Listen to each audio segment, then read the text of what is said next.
De bekendste boer van Friesland en zijn zwart van 13 poenswier. Generaties groeien mij zijn verhaal op. Toen greep je het zwaard, dit zwaard dat nog altijd in Friesland bewaard wordt. Pier blijft de gemoederen bezighouden. Of, zoals een Duitse geleerde in 1880 het uitdrukte, de grote Peter kan niet zur Ruhe komen. In Kemswerd, dat grote Pier wennen, kwam de boer in verzet tegen de oorheersing van de Saksen. Kemswerd stie in de fik, Grutte Pier wennen hier op dit plak. En gie die nachts naar het dorp om te vjochten. En na een vroeg trijketieren ontdekt ze dat zijn eigen borgerij in de fik stier. En toen er mij schrik in het leven er weer omran. En ja, Nederland hier Taslijn, zijn eigen vrouw, zijn zoon Gerlof om het leven bracht. En zijn dochter Wobbelke voor de achterlitten op dat lichaam. Nou ja, doe is het beest in een bennen.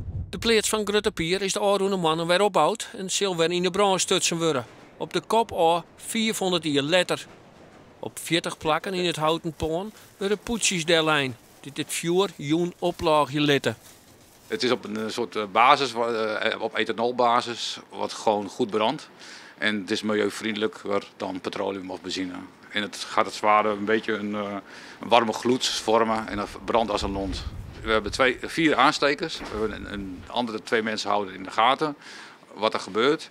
En er staat ook nog brandweer buiten met beademingslucht. Onderdeel van een theaterstuk dat de komende jaren een vervolg krijgt. De vlammen zullen de 1600 taskogers weer ombrengen naar een strijd van 400 jaar en tegelijk naar een gevjocht van joer te dij.